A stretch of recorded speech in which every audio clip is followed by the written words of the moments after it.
You always seem to catch me when I'm lying about the stupidest of things. What is up, internet? It's your man Julian, aka the Cozy Representative. That's right.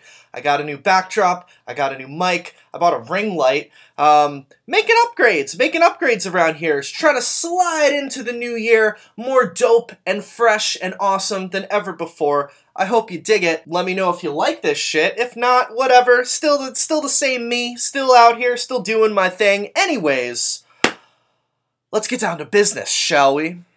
If you ask me, there was no band who was hitting the nail, which the nail being the late 2000s neon pop punk wave, onto the hammer, which the hammer being their band, more than 6 guys from Dallas, Texas, who called themselves, you guessed it, Forever the Sickest Kids. I'm in love with the girl I hate, she enjoys farting out. What? I'm in love with the critic and the stuffing, a trigger in a second, mosh pit! What's poppin' off? We're Forever the Sickest Kids! Forever the Sickest Kids were like the absolute epitome of 2008 neon pop punk. From their outfits, to their haircuts, to their sugary, infectious, and energetic music, even down to their freaking band name. Now, despite rising the ranks of the scene at the same time as their peers and fellow neon flag wavers like All Time Low, The Main, or Every Avenue, Forever the Sickest Kids, in my eyes, are and were the most exaggerated version of 2008 neon pop punk. And yes, I am aware that artists like Broken Side or Attack Attack or even Cobra Starship, who were taking neon to new heights around that time as well.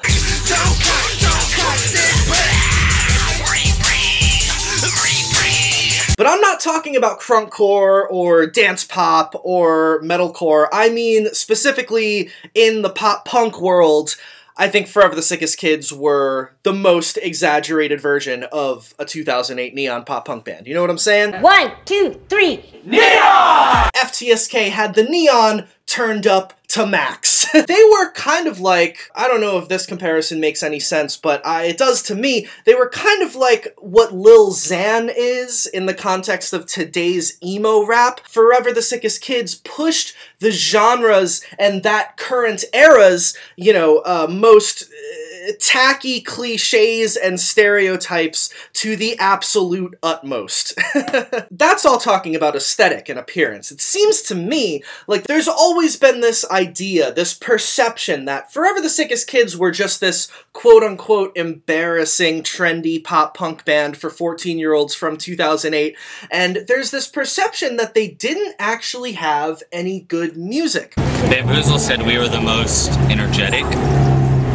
And my friend Gunn said we were the most ballin'. One of the most frustrating things about being a Forever the Sickest Kids fan, like myself, is that it seems like everyone's mental image or remembrance of FTSK has, over the years, been clouded by all of the Nike Dunks or Shutter Shades or that one guy with the platinum blonde scene hair who kind of looked like Danny Phantom. Y'all know who I'm talking about. All of these aspects, of which the band was so brazen and forthright about, distract from the fact that, in my opinion, Forever the Sickest Kids made some really great music. 2008's Underdog Alma Mater, their debut record, a masterpiece. I'm not even being ironic. I'm not even trying to make you laugh or be funny. I'm telling you, I'm being sincere. Underdog Alma Mater by Forever the Sickest Kids is a perfect album. It was all hits, all killer, no filler, no pop flies, just hits.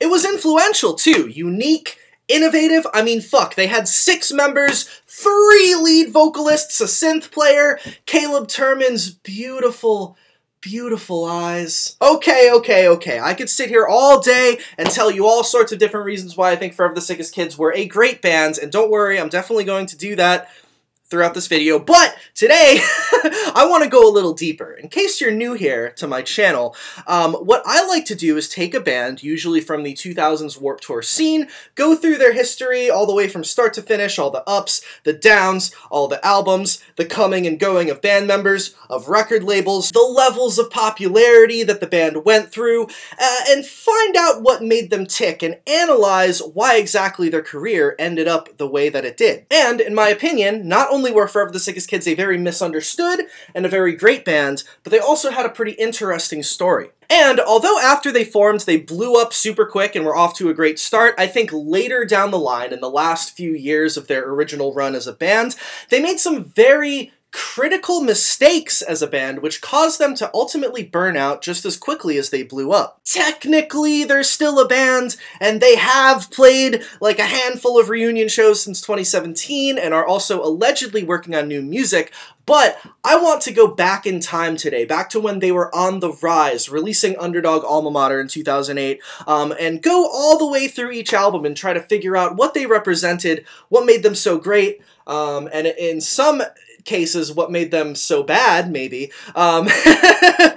explore their career trajectory and figure out why it ended up the way that it did in the first place. Hello, my name is the Cozy Representative, and this is the rise and fall of Forever the Sickest Kids, Part 1. Strap in, kids, because it's going to be a wild ride. 1, 2, 3. Neon! Neon! This will be our last song. Thank you guys so much for being here. And remember, you guys are Forever the Sickest Kids, so give it up for yourselves.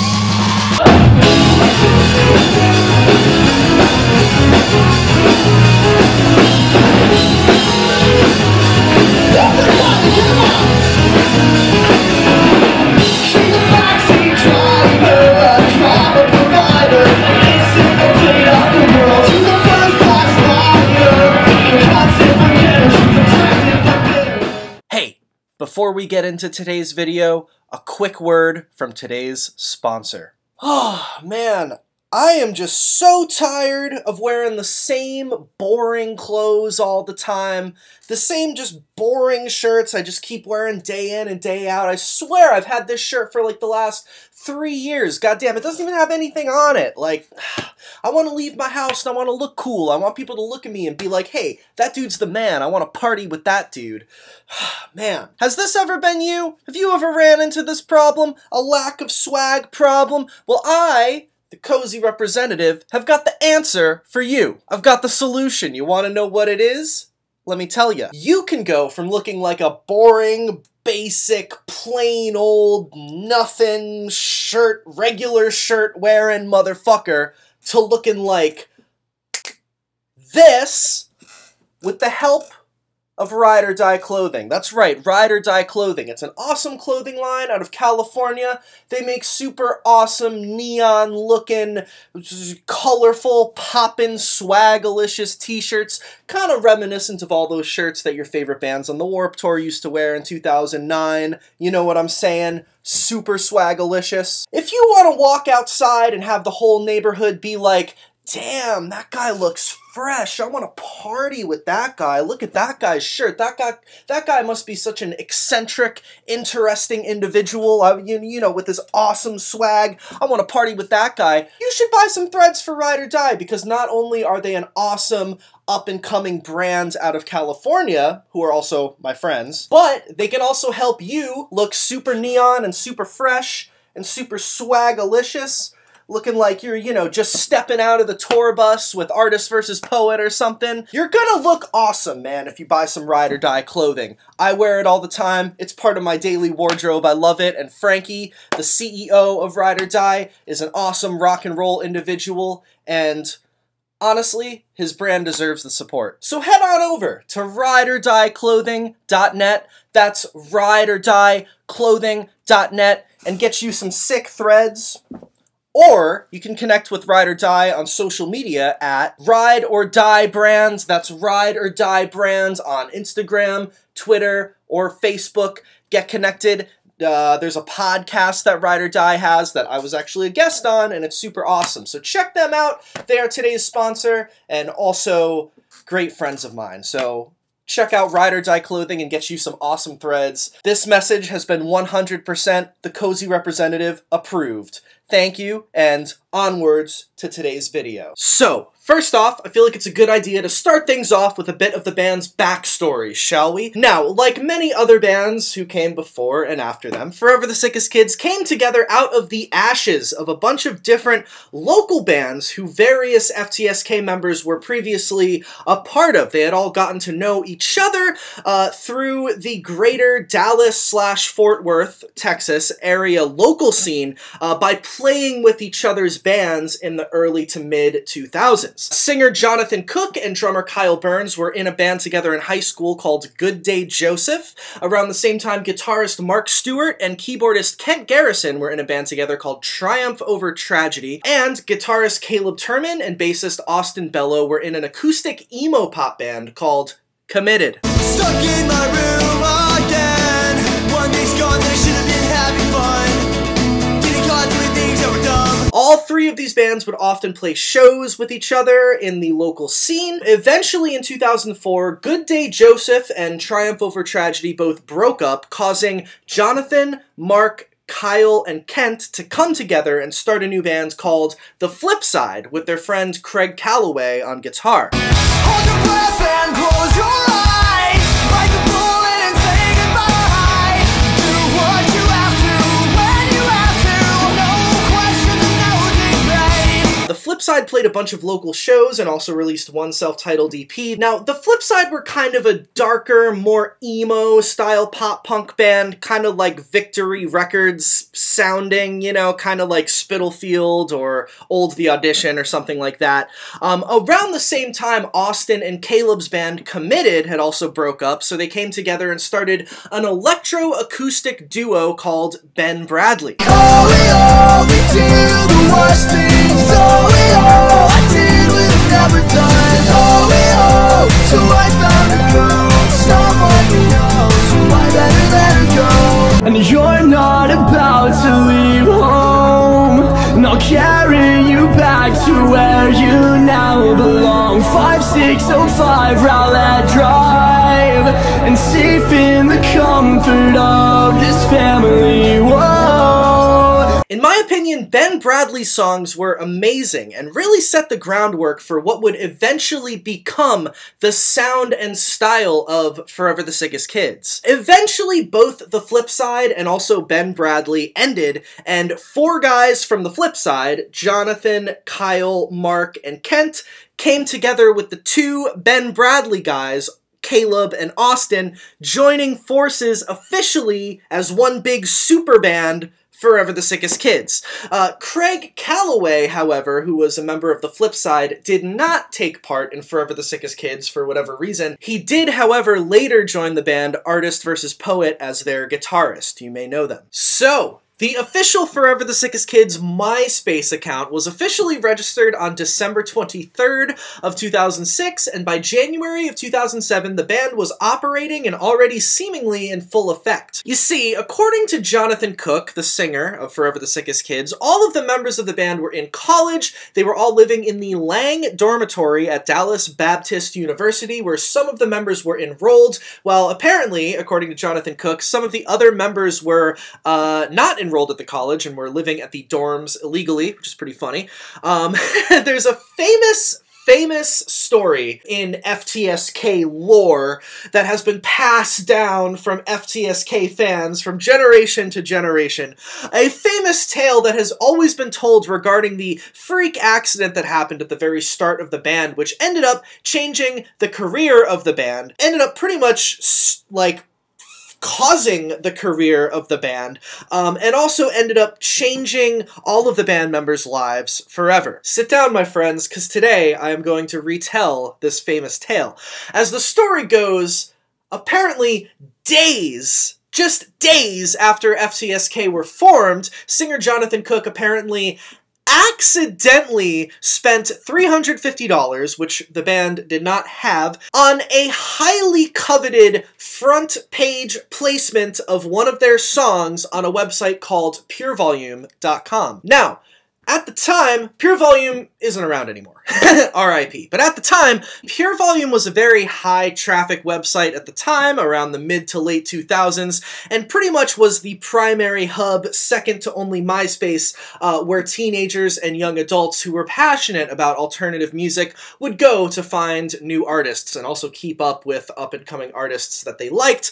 Artists were blowing up on the internet all the time back then, which nowadays is pretty much standard practice for new artists, you know, get poppin' online. It's pretty much what everybody does, but at the time, blowing up on the internet was still a very, very new concept, and the internet wasn't oversaturated with media and art yet. You know what I'm saying? I'm popping on MySpace. MySpace.com/soldierboy, tell them girls using fake pics, and you know I don't accept them. So, artists like Boys Like Girls, or Cute Is What We Aim For, or even Panic at the Disco were reaching insane heights of success off of literally just putting songs onto the internet, sometimes even before playing a show outside of their hometown. So, when Jonathan Cook accidentally spent that $350 on a front page Pure Volume song placement, the band decided that instead of scolding Jonathan for accidentally spending money that the band didn't have, they would instead jump on the opportunity. Except, there was one huge important factor standing in their way. Get this, the band, as I said, had just formed, and apparently didn't even have any music recorded yet. Not even any, like, songs that were fully written yet. So, legend has it, the band immediately jumped into the studio with producer Jeff Rockwell, wrote and recorded their first song, Hey Britney, in the time space of about a week, and then uploaded the song to the front page of Pure Volume right after they finished it. Hey Britney, why are you messing with me? Is your boy on your mind? Is your boy in the car? Are you lost? So why does everything I say just make you upset? And I'm not here to bring you down, lift you up, lift you up. Now, Hey Britney is a great song, and to this day remains not only a very classic and iconic song within the scene, but it is still one of the biggest songs that FTSK has ever put out. Not bad for a band's first song ever written, which was written and recorded in a week. Now, like I said, this whole story of how the band formed and put a song on Pure Volume and whatnot, is almost like so perfect and such a freak accident type situation that it almost sounds a bit fishy. I mean, how do you accidentally spend $350 on a front page? I don't get how your, you know, mouse just accidentally does that, and then, you know, you write this song Hey Britney in a week. I don't know, it's a little questionable, but that's always the story that they've told, and that's apparently what happened. So I'll take it from the Sickest Kids. I believe you. Before we were a band and had a lineup here, we didn't even know who was going to be in the band. We placed an advert. We took out an advert on the front page of purevolume.com. Hadn't even named a band yet. Haven't even. Didn't even have all the members lined up yet. Didn't even have them. And there you have it. We put an ad out on the front page without even one song to our liking. So that we had 7 days to write and record our very first record, Hey Britney. It was an internet sensation all over the world. Everyone clung to it, and ever since then, nearly every interview they want to hear the story. But anyways, Hey Britney caught people's attention seemingly right out of the gate. The song basically blew up online almost instantly. The song was super catchy, super driving, as well as super creative and unique, and was genuinely something really fresh and different in the scene at the time. On this song, FTSK demonstrated that they were seemingly taking different elements that different bands in the scene, different musical elements that different bands in the scene had already had, combined them together, and they aimed to take those elements to the next level. And they did that on this first song, Hey Britney. So where do we go when you just have to fight to be alone? Yeah! Woo! Man! Yeah! Now, Now, like I was saying about how things took off for FTSK in such a big, crazy, freak accident way, to the point where it's almost too good to be true that it seems a little fishy, well, get this, after the release of Hey Britney, as well as some other early demos online, the band was already gaining so much hype off of these early songs. Like I said, Hey Britney kind of, you know, blew up instantaneously on the internet. They started being courted by literally countless record labels right off the bat. All of the biggest labels in the scene, like Fueled by Ramen and Tooth and Nail, and even major labels too, like Warner Brothers and Atlantic. Multiple major labels were hitting the band up, and they had like just formed and just put a few of their first songs on the internet. What the hell? How does that happen? I don't understand that. And they ultimately decided to go with Universal Motown, who they officially signed to in April of 2007, just 4 months after being a band. Universal Motown. What the hell? Is that like Motown? Like Jackson 5 Motown? I don't know. I probably could have researched that, but I don't know. Universal Motown they were signed to. That's true. A few of us had to actually drop out of college, considering all of the labels that were after us and flying us everywhere. Yes, flying there. It's quite flying a trip. here, flying there, flying there, flying here. Failing classes. Missing class, missing tests, missing midterms. It's true. But we went ahead and went with the label who contacted us first. If you would, actually we'd like to refer to Universal Motown as the believer. The first one to come to us. We had Atlantic and Warner Brothers and others like that. But we wanted to go with the major label who was into us first. It's true. Not the follower, rather the leader. Pretty wild. Wow, things were going really well for this band right off the bat. I don't know how that happens, but hey, alright, good for you, Forever the Sickest Kids. Tipping my hat to you there, boys. Yeah, I don't know. I have no words. That's just insane. Anyways, the band released their first ever EP, which was called Television Off, Party On. Very appropriate for them and their sound. Okay, so Television Off, Party On. The world's very first taste of Forever the Sickest Kids. Now, when they released this EP in the summer of '07, they hadn't really started touring full-time yet, you know, just playing local shows and obviously building lots of hype online. And although this EP dropped about 2.5 months after signing to Universal Motown, they hadn't really started truly popping off just yet. At least not in the utmost sense of the word. You know, they hadn't started popping off nationally and worldwide just yet. They were still kind of this scene internet phenomenon, as it were. However, when listening to this EP, it starts to all make sense why FTSK had gotten signed to such a big major label so early on and gaining all of this crazy hype so quickly. In a nutshell, FTSK really came out swinging with this first EP, kicking everyone in the teeth with what was, at the time, something in the scene that was genuinely fresh and something really, honestly, next level for early 2007. The band had a little bit of everything in those early days. They had a little rock, they had a little pop punk, they had a little bit of electronic elements, which were kind of still new and innovative for the genre at the time.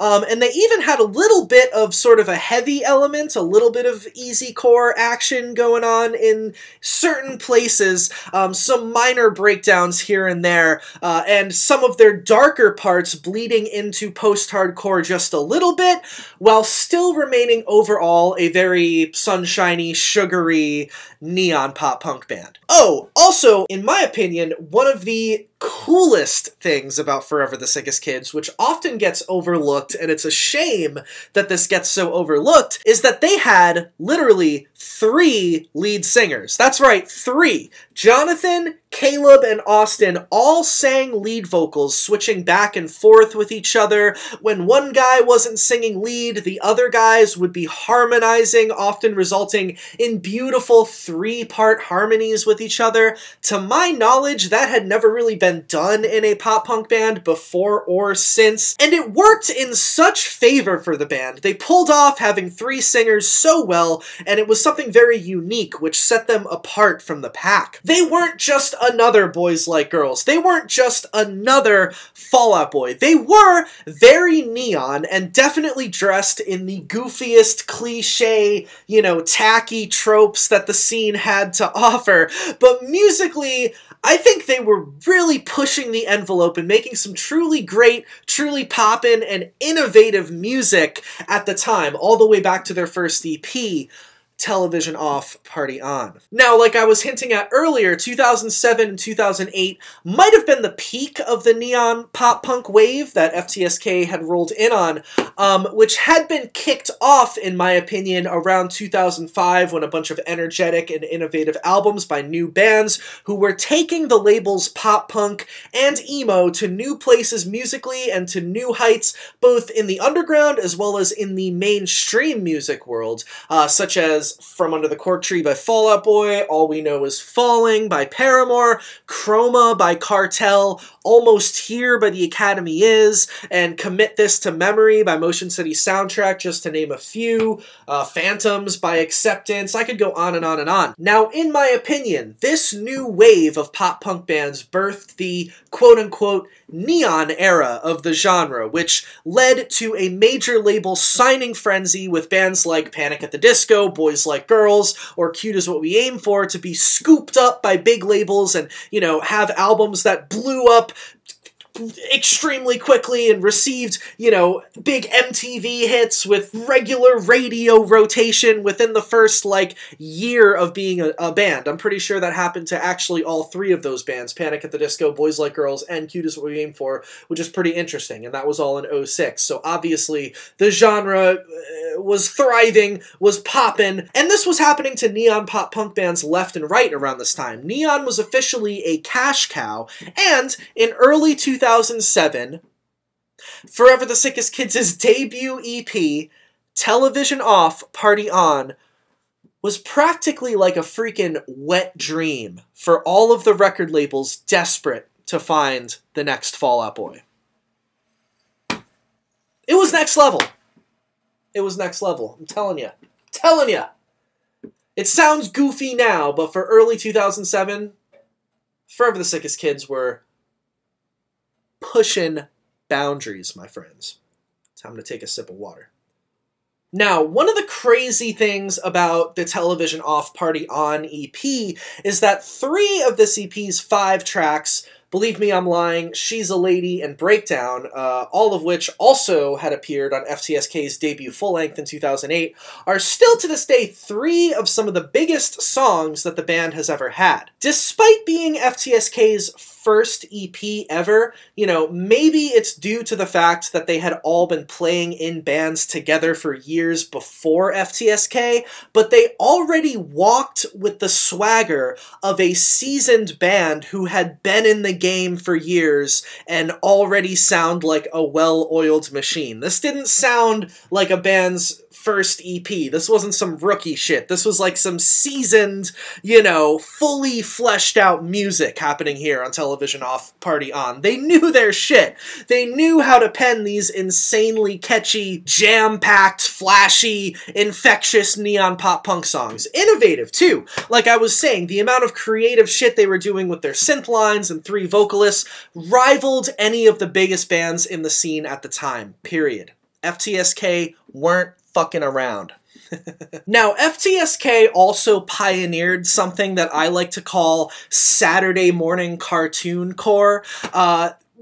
basically, these songs are all killer, no filler. Jam-packed, colorful and flashy and sugary and fun to listen to from start to finish, just like a Saturday morning cartoon from the 80s or some crazy action movie or something. You know what I mean? Every 30 seconds there's something different going on, and it's all neon and it's all flashy and it's all crazy. It's really energetic and wild. That's what these songs are like.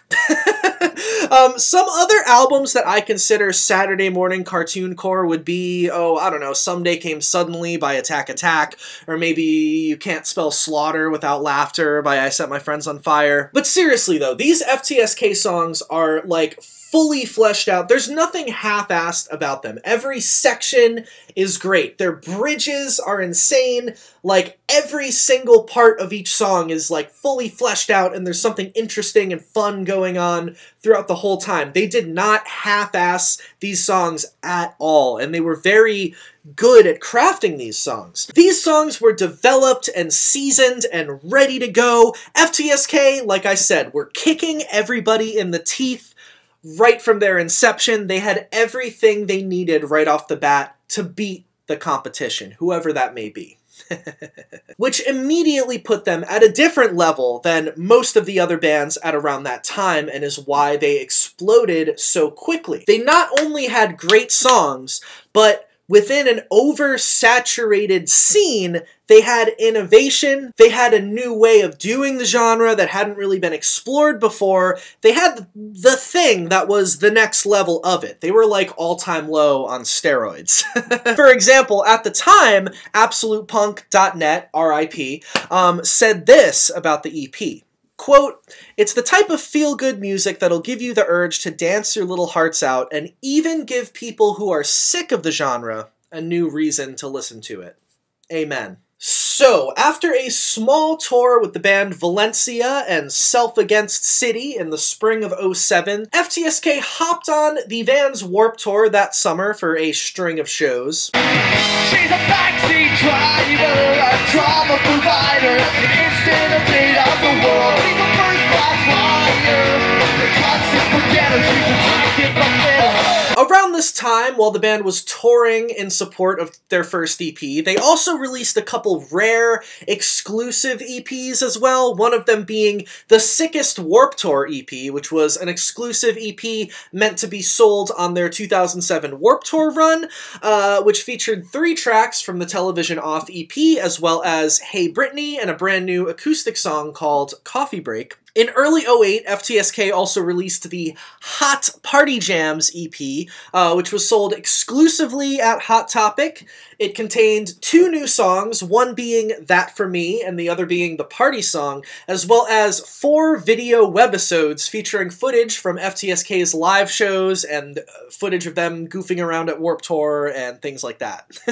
Based on my research online, it appears that after their '07 Warped Tour run, while FTSK were playing sporadic shows here and there throughout the rest of '07, they were presumably spending most of that time writing and recording their debut full-length record with scene superstar producer Matt Squire, who had produced plenty of breakout albums for huge neon pop-punk bands such as A Fever You Can't Sweat Out by Panic! At the Disco, The Same Old Blood Rush with a New Touch by Cute Is What We Aim For, and Boys Like Girls' first self-titled album. I don't know why I keep referencing those 3 bands, Panic!, Cute Is What We Aim For, and Boys Like Girls, but they're all just kind of similar, you know what I mean? Anyways, and they were all produced by Matt Squire, which FTSK was also.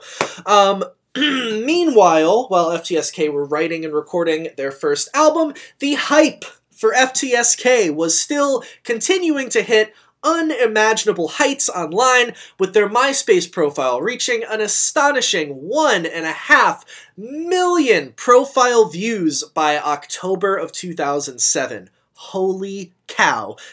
The world was obviously ready, foaming at the mouth, practically champing at the bit for a debut full-length record from the new, hot, fresh, Dallas, Texas scene superstars. Forever the Sickest Kids. Oh, yes they were. Now, leading up to the release of their debut full-length, FTSK spent the spring of 2008 playing the coveted opening spot on the high-profile Alternative Press Tour, a very hype and noteworthy tour at the time, organized by Alternative Press, a magazine which basically used to be the Bible for scene kids. It fucking sucks now, but it used to be awesome. A very interesting tour lineup on this one. The tour was headlined by All Time Low, who were already, you know, they were the breakout band at that time. They were well on their way to becoming one of the scene's biggest bands. The Rocket Summer was on the tour, as well as the band The Matches. Also, Sonny Moore, who is now better known as Skrillex, was opening up for this tour. That's right, just after he left his old band From First to Last, he was briefly making solo music under the name Sonny, just Sonny, and was opening up for All Time Low on the AP tour in 2008. Pretty fucking wild. And opening up the bill, playing right before Sonny Moore, was Forever the Sickest Kids. Crazy. Now, despite being the smallest band on the tour as far as the tour lineup is concerned, due to FTSK's catchy, all-killer, no-filler, next-level neon pop punk, as well as their exploding hype online, and probably their image a little bit as well,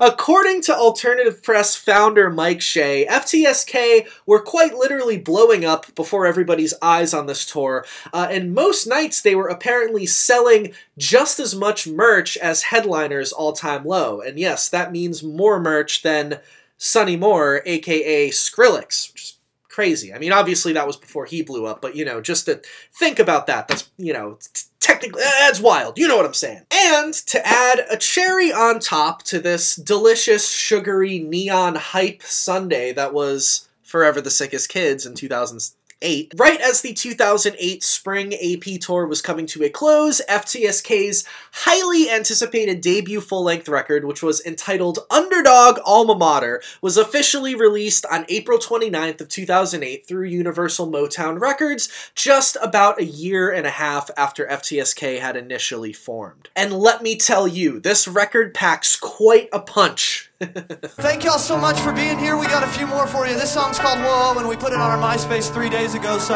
if you know it, sing along in your living rooms, bedrooms, front porches, in the rain, wherever you might be. And get some spit on your computer screen as you sing this.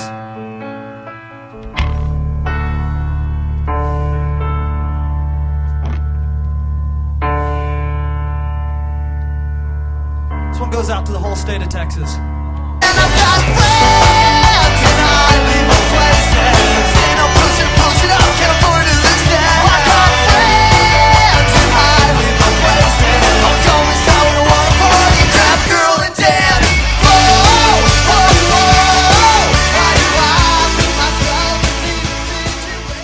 Like I was hinting at earlier, I think that Forever the Sickest Kids are and were quite misunderstood. There have always, ever since this record first came out, ever since FTSK first blew up, there have always been jaded old heads in the scene who only look at FTSK's goofy band name and ridiculous haircuts and onslaught of neon aesthetic, and have always just wrote off Forever the Sickest Kids as some sort of cheesy, gimmicky flash in the pan whose music isn't any better than your average Stereo Skyline or, I don't know, Every Avenue. And I like both of those bands. That's not a slight to both of those bands, but you know what I mean. And yes, I mean, the band was ridiculously neon and goofy looking, and their fan base was entirely like 14-year-olds.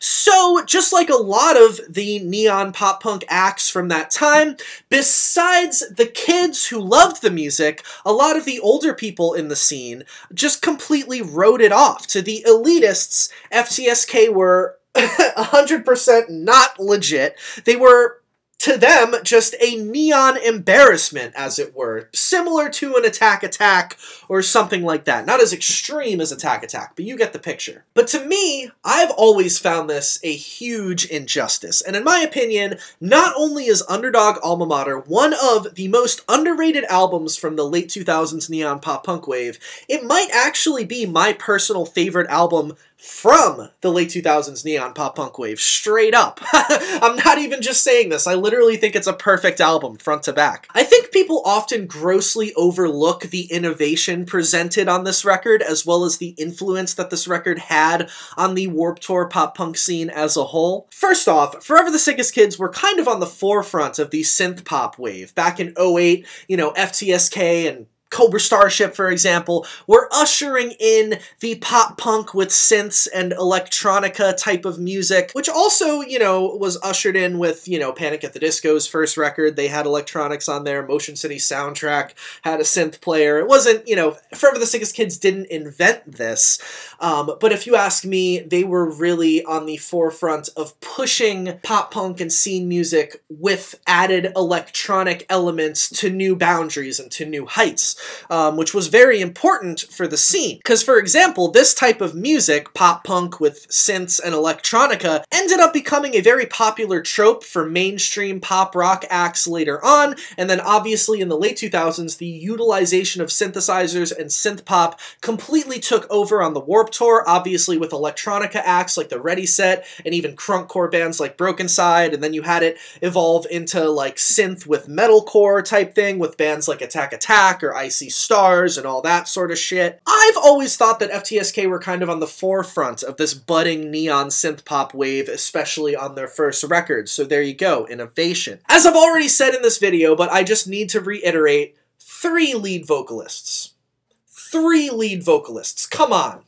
3-part harmonies throughout, like, the whole fucking record. It was so sick. People always talk about, like, Taking Back Sunday for having 2 vocalists, or Old Mayday Parade for having 2 vocalists, and yeah, that's great, and those bands did great things, but Forever the Sickest Kids had 3, and all 3 of them sounded great, and worked super awesome on this record. Like, come on, listen to that shit and tell me it's not sick. And I just gotta say it again, these songs are so fucking good. It's the same thing with their first EP. All 12 tracks on this thing. All killer, no filler. There are no bad tracks, no songs that don't pack a serious punch. Sure, you had the hits, the big songs like Whoa-Oh, or Believe Me I'm Lying, or She's a Lady, or Hey Britney, the big songs. There were a lot of them. But you also had The Way She Moves, or Catastrophe, or That For Me, or all of these hidden bangers throughout the record that slap just as hard as the lead singles. My Worst Nightmare. Even the deep cuts on this record, like Uh-Huh, or Phone Call, are well-crafted slabs of energetic and entertaining standout pop-punk tracks. In fact,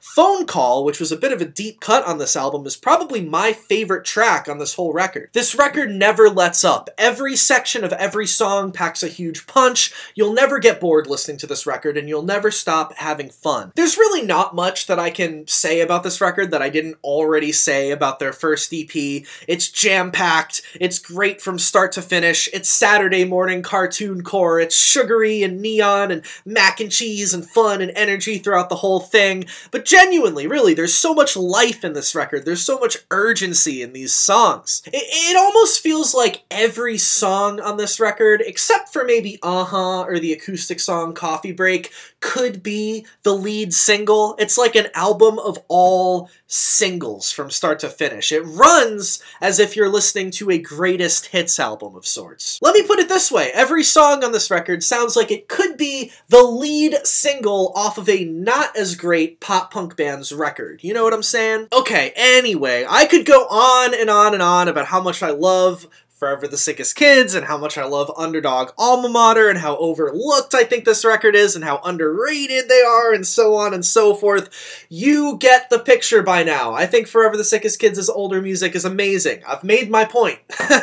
But now, I want to get into the rest of Forever the Sickest Kids' career, and where they went after Underdog Alma Mater. Because obviously, the band was off to a phenomenal fucking start. Big major label record deal, hype off the charts, merch sales were flying, incredible game-changing first record, which also sold super well. The band was obviously lined up for more, even bigger and better things in the future, right?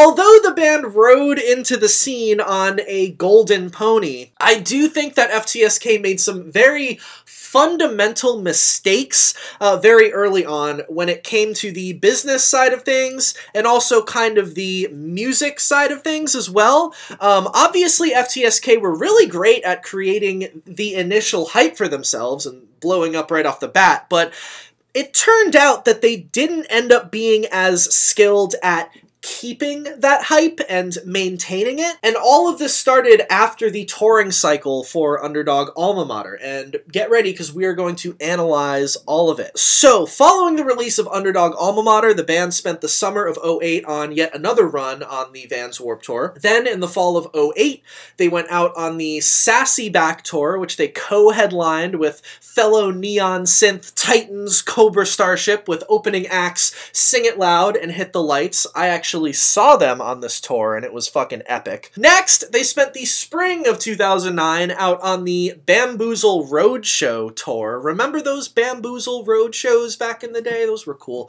FTSK were direct support for headliners We the Kings, with fellow openers The Cab and Never Shout Never. I actually also saw them on this tour too, and it was fucking awesome!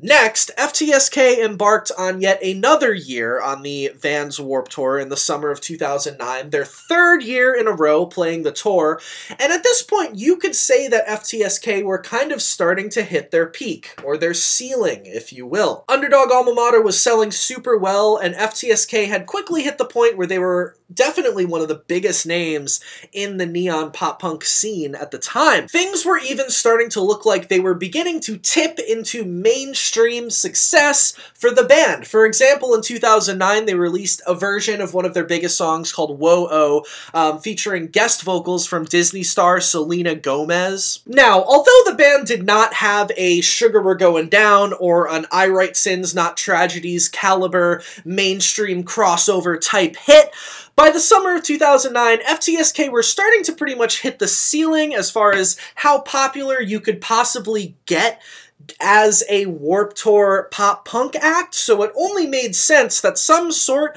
of real, palpable mainstream success would be in the cards next for the band. And doing a version of their song with Selena Gomez shows that the band were willing to dip their feet into potential mainstream success. Now, were FTSK able to actually reach mainstream success after Underdog? Well, we'll get more into that later.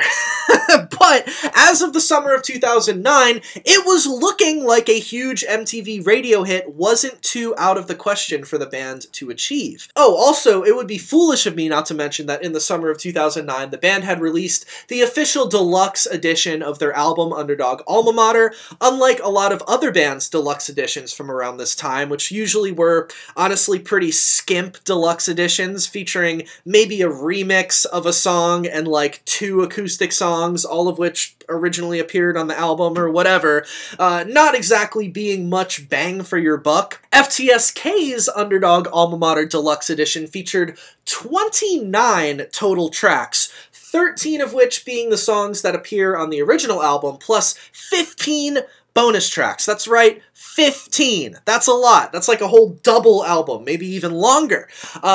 Most of these bonus tracks consisted of early demos of songs that ended up on Underdog Alma Mater, as well as unreleased demos that didn't make the final cut. Now, most of these demos are way more electronic-based, way more on the MySpace synth pop side of things with synths and drum machines and auto-tune galore. In fact, most of these demos kind of sound a lot like Caleb and Austin's old electroacoustic project, Ben Bradley, and there's a good chance that a lot of these older FTSK demos were originally supposed to be Ben Bradley songs. If you remember me saying earlier, out of all of the different bands that the members of FTSK used to be a part of, FTSK's sound and style sounded most similar to to what Caleb and Austin were doing musically with Ben Bradley. FTSK was just almost like Ben Bradley, but with a full 6-piece rock band behind it. So on this epic 29-song deluxe edition, you get to hear a lot of FTSK's Underdog alma mater songs,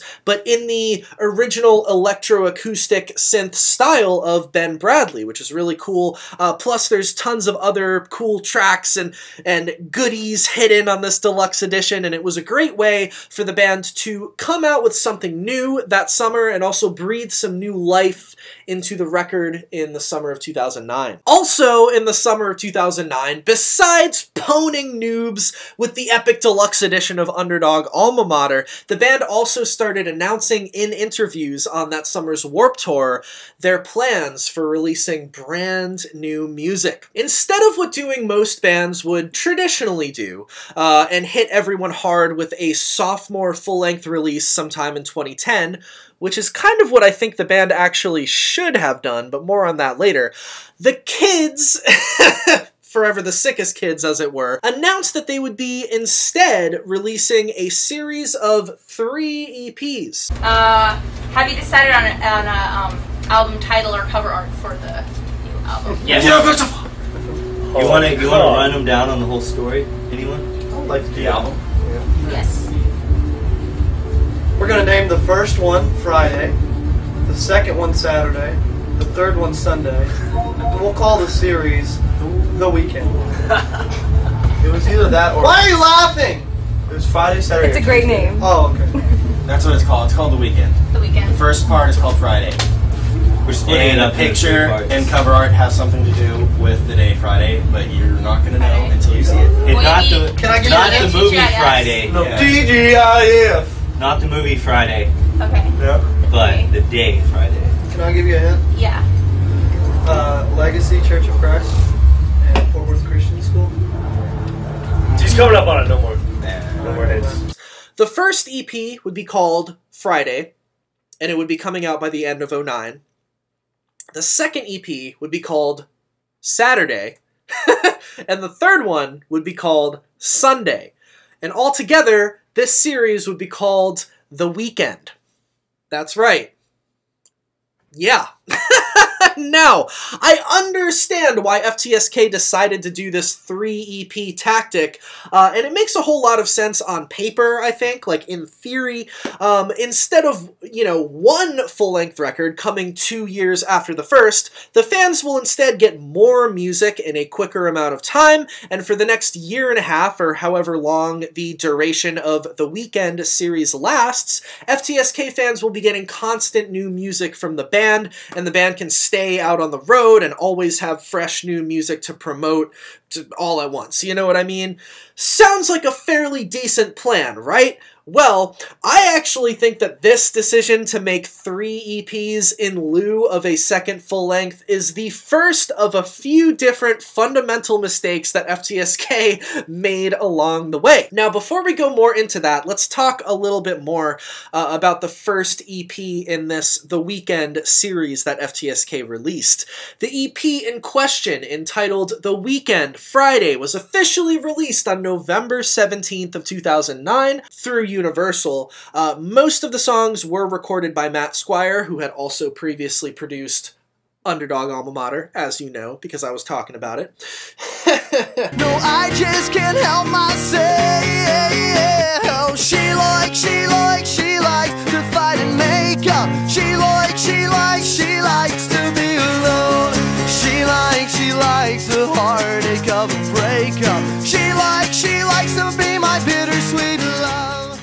So, the songs on this thing. Now, what I can say about The Weekend Friday is that musically it is definitely the good old classic tried and true FTSK sound that we've all known and loved up to that point. FTSK didn't necessarily push any new boundaries or break any new ground that they didn't already break on Underdog Alma Mater, but rather they took their strengths and what made FTSK so great on Underdog and gave us more of that, which is cool, and there are definitely cool songs on this EP. I don't hate it.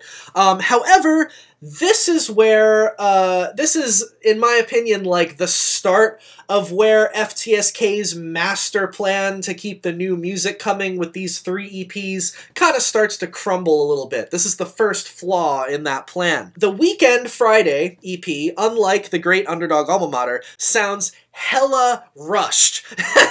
Remember how I was saying their old music sounded like fully fleshed out and guns a-blazing and all that?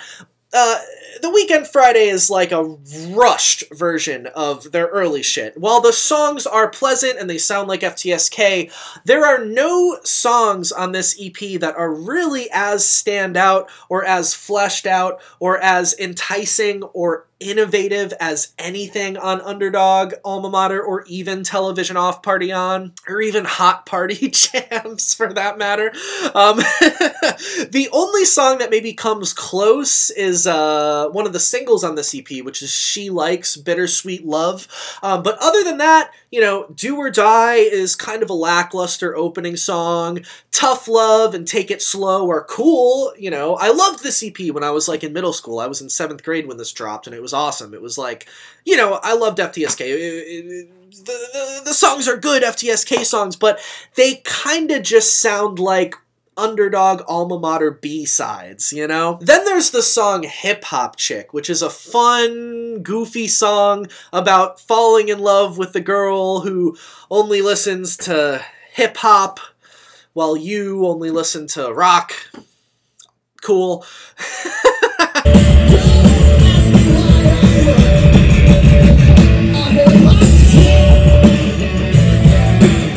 I guess theoretically FTSK were breaking new ground on this song musically, but it's such a cheesy joke song that it kind of falls flat compared to where they were on Underdog. Same thing with the song What Do You Want From Me? This song is sort of a step into a different direction, but at the end of the day, it's just another rushed sounding average track that doesn't stand out like a song like Believe Me I'm Lying or She's a Lady does. And then they actually did this like actual techno hip-hop song on this thing too called Hawkbot, which is the last song on it, which I do enjoy. I like this song because I do like cheesy MySpace synth music, like that's just me, but it's unimpressive when FTSK's earlier releases showcase the fact that Forever the Sickest Kids really are great songwriters and are capable of making better music than this. They're capable of making great music that transcends and overshadows their goofy band name or their silly neon outfits. It's almost like on the Weekend Friday, they're embracing this goofy neon aspect in the music a little bit too much, you know, to where it's almost like, is this whole band just a joke now? Because they were really actually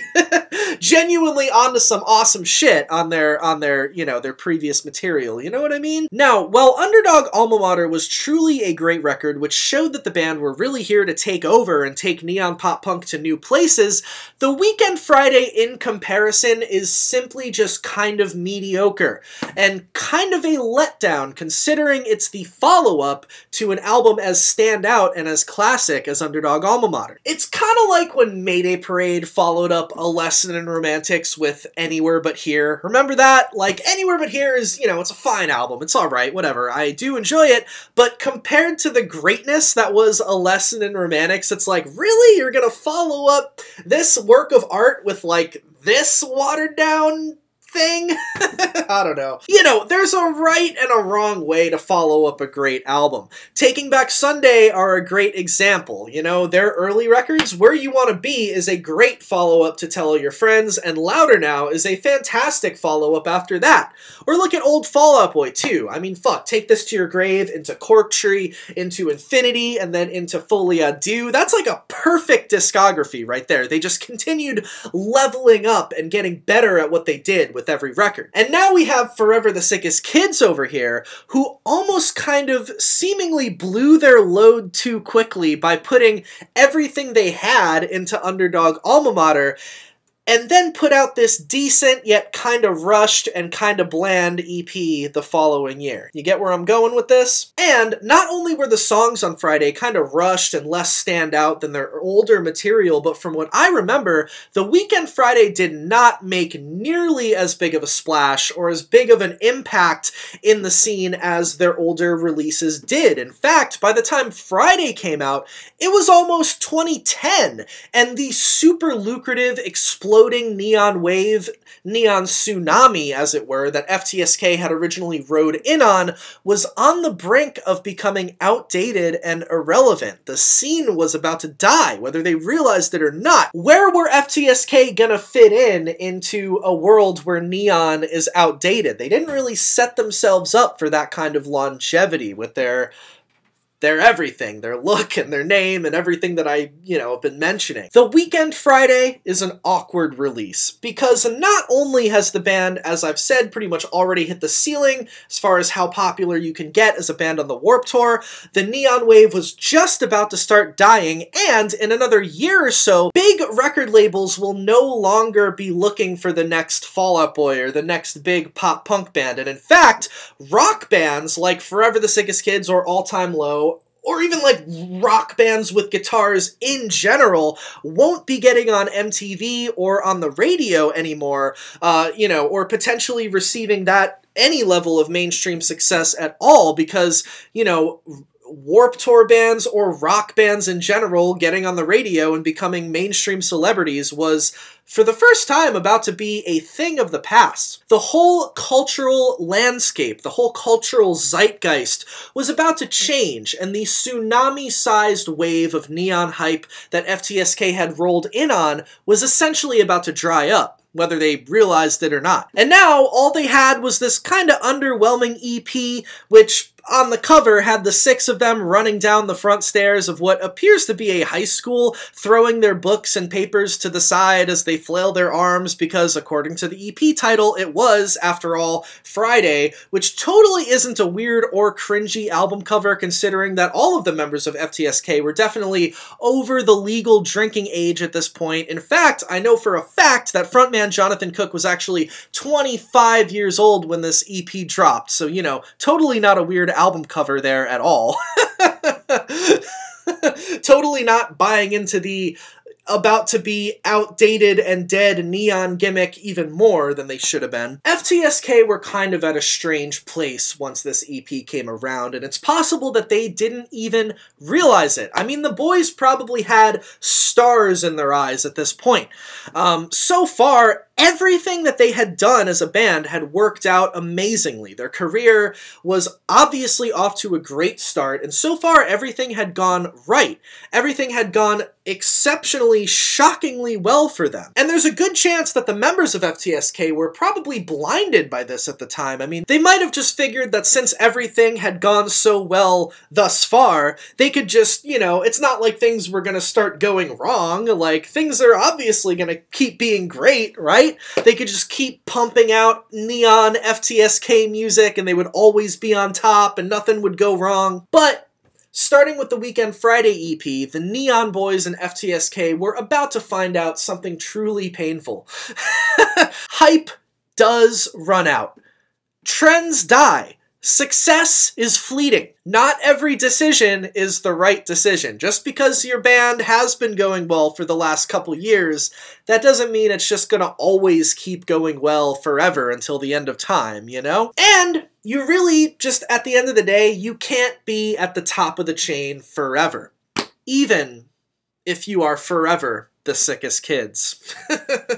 Well, that being said, what happens next in the story of Forever the Sickest Kids, you ask? Well, stay tuned, my friends, for the rise and fall of Forever the Sickest Kids Part 2 coming very soon for my channel. I'm going to wrap it up today for now, but in Part 2, we will dive headfirst into the rest of Forever the Sickest Kids' career, and we'll get into kind of the downfall of this band and all of the reasons why longevity was not necessarily in the cards for FTSK. Thank you for watching. It's been your man, the Cozy Representative. I hope you enjoyed today's video. And yeah, I will catch you on the flip side, and I hope you all have a beautiful day. Peace!